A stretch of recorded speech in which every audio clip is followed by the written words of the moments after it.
this idea of feminine inferiority really does not stem from the Bible. Mm-hmm. It stems from Western culture, and it has very deep roots. Mm. And one of the deepest roots is the Greek writer, philosopher, Aristotle. Okay. And his influence is not just for his era, it goes all the way up through the Middle Ages and into our own time.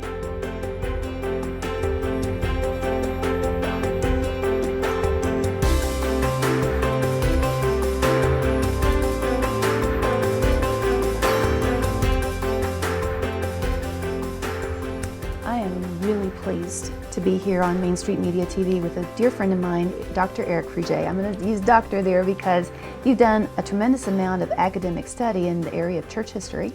And Eric is presenting a series of Bible studies with the Christian Women's Ministry of Calvary Baptist Church on the role of women in the church.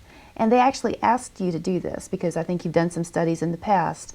And so I'm just real happy to hear the kinds of things you're going to be talking about and discussing, because this is a unique thing, one, for a gentleman to be leading a bunch of ladies, and they asked you to do it, talking about the role of women in the church. So thanks, Eric, for that. Yeah, you're welcome. And actually, it's much more than a Bible study. It really is a historical look at the leadership of women, how it's evolved over 2,000 years to our day in the church. It's going to be a Zoom thing. All of it. You can enroll. I was going to say, if you can somebody enroll wanted, for it by going to CalvaryBaptistChurch.com. Okay. And go to the women's study announcement and just click on the link to enroll. It's going to begin this Monday on the 24th, and it will go through March 7th. There's a lot of tension around that. Is that a fair thing to say? I think that's a good word. It may be more appropriate to describe it as controversy. Okay. Okay.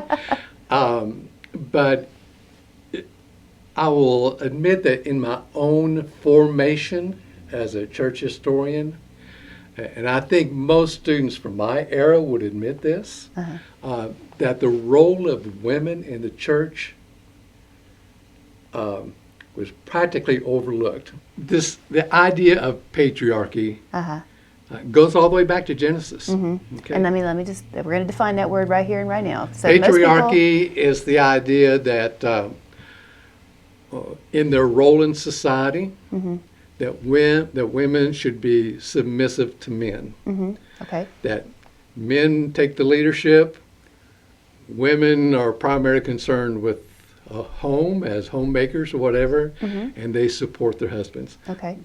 Okay. And the Bible, which was written from a Jewish perspective, the Jewish culture is a patriarchal culture overall. Not only Jewish, but Roman and Greek cultures are also. Which shape our culture. They shape our culture even today, and we'll get into some of the things that back to Aristotle Adam and said. Eve, right. Back to Adam and Eve. So you have in chapter 2 this creation of Adam, and God sees that Adam is alone, and he says he needs a helper. It's the Hebrew word azer. Okay. It's translated helper.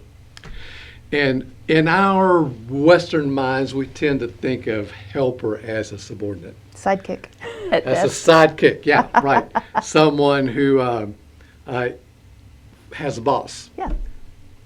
But that's not how this word is meant to be understood in Hebrew, because azer carries more the connotation of rescuer. Eve is created as the azer, as the helper rescuer of Adam. Wow. It's as if I had a big, huge mess at my house, and it is just terrifying me. And you come over and you say, Eric, let me help you clean that up. I'll be your helper. How do I see you? You're my rescuer. Let me get you out of that mess. Well, you're going to help me get out of this mess. You're going to help me clean it up. It's not until Genesis 3, after the fall, when God turns to Adam and says, okay, what have you done? Adam's response is, hey, it's that woman you gave me. Mm-hmm. That woman you gave me. That's why I disobeyed. Mm-hmm. She did it. He threw her under the bus. He threw her under the bus. Yeah. Exactly. When they are talking about the consequences of that, there's this famous verse in Genesis 3:16, I think, where God says, your desire shall be for your husband, and he shall rule over you. And in the patriarchal world, that has been understood as a divine decree. He shall rule over you. He's going to continue to see you as blameworthy, inferior, unfit, someone who needs to be ruled. The partnership, the collaboration is destroyed by sin, and that is where patriarchy is born. So an example of how women have been overlooked. Church historians know that the Roman Empire granted Christianity tolerance in 325 under Constantine. And Constantine's mother was named Helena. And so as Constantine began working to make Christianity more acceptable in the empire, he sent his mother, Helena, to the Middle East, to Judea, that era. And while she was there, she founds 3 churches. Church of the Ascension, Wow. Church of the Nativity in Bethlehem, and Church of the Resurrection in Jerusalem. She was 80 years old. The timing of the interest in all this is very appropriate in the world that we live in. Do you see more interest in it now? Yes, you definitely do. In fact, you see a lot of books about it. I brought a couple. Here's Jesus and John Wayne, which is really a big one right now. This is a book called Half the Sky, which talks about the plight of women around the world, you know, at the hands of abusive men. This one is called The Making of Biblical Womanhood. You know, how the subjugation of women became gospel truth. When did you start to feel like this was a subject that was coming more to the forefront? It was taboo for a very long time. And it started coming to the forefront back in the 1970s when the women's liberation movement began. And in fact, this renewed emphasis in evangelical circles, especially upon patriarchy, and what's now called complementarianism, began as a direct result of this new emphasis upon the equality and liberation of women. So I'm going to keep you honest here because we talked about big words, and when you say complementarianism, which I'm not sure I could even pronounce right, give me an everyday example of what that means. It's Janet, it's just another word for patriarchy. Okay. It comes around to the same end. Okay, they use a lot of flowery words to try to say, well, women are equal, but they're different in their roles. But in my mind, equality is as equality does. You know, and it's easy to say the Bible says you're equal. But when you're not equal in how you can live out your faith, when you're prevented and prohibited from certain things, that's not equality. Well, I think that what we have to do is not talk about women as groups, but women as individuals. And there are a lot of women who accept a submissive or subordinate role. That's what they've been taught. That's what they've been taught, Yeah. yeah.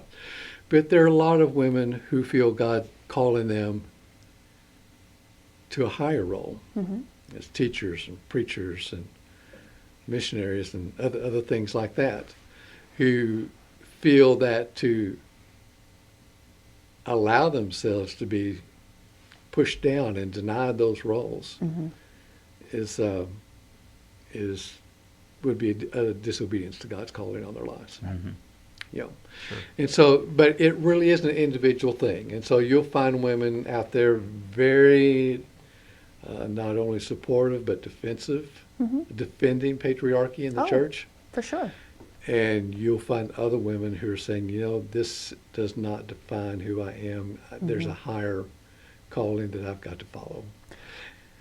What would be your advice, let's say, to a younger woman, somebody who's growing up and is sensing some of this around her? Maybe the church she goes to, she senses it to be a very patriarchal kind of way, and that's just how they've always been. How would you advise that young woman? Well, what I would tell her is this: your calling from God is not to be judged by your relationship to men, how men see you, what men think you should do, or things like that. Your calling should be lived out according to your relationship with Christ.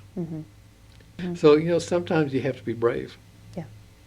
You just have to be courageous and step out. I'll tell you what's sad about all this for me. We do live in a time, Jeff, when the idea of equality for women is surging forth in our culture. The church should be in the forefront of that. Instead, it's dragging its feet and holding it back. There's a good way to cast feminine equality that's biblical, that's solid, that's healthy. One of the things that our culture, because we are a Western culture as North Americans, is based on that Greek-Roman background. And you were sharing with me this concept, even in our marriage ceremony, of how a woman is basically transferred from the care of her father to the care of her husband. But with the Romans, it was a little bit more than just care, maybe. Yeah, the Manus marriage was kind of handing off. She becomes kind of the property, a property transfer from her father to the husband. But here's an image for you. Remember back in Genesis, the writer says, for this reason, a man shall leave his father and mother and cling to his wife.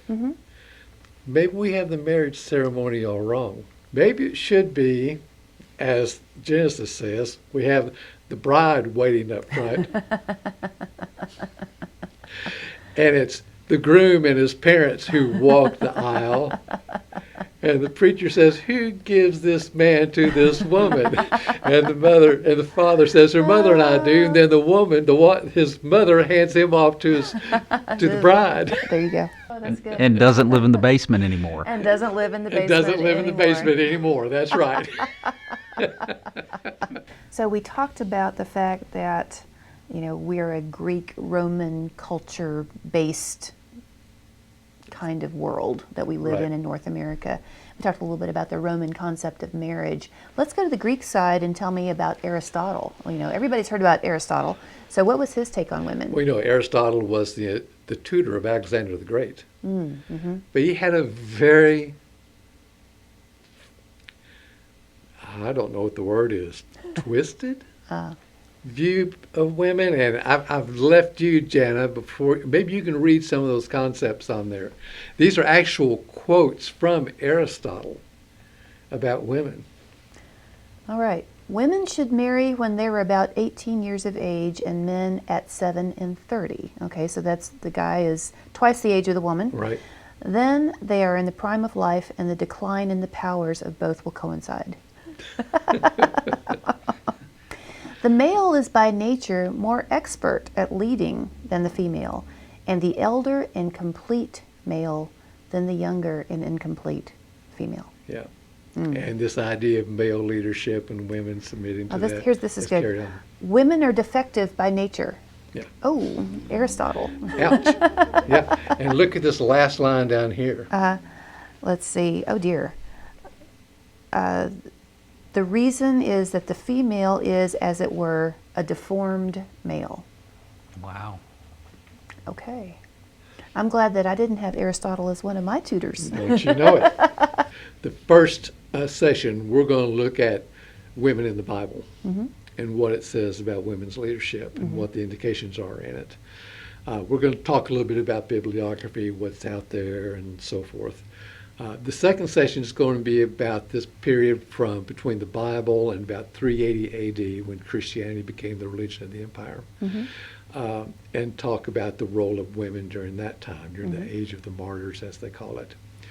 After that, the third session is going to be going from about 380 all the way through the Middle Ages to around 1500. Okay. And so we're going to look at the rise of monasticism, the convents, and were they good or were they bad, and what role did women have? Right. Then after that, we're going to look at the Reformation period from 1500 to about 1800.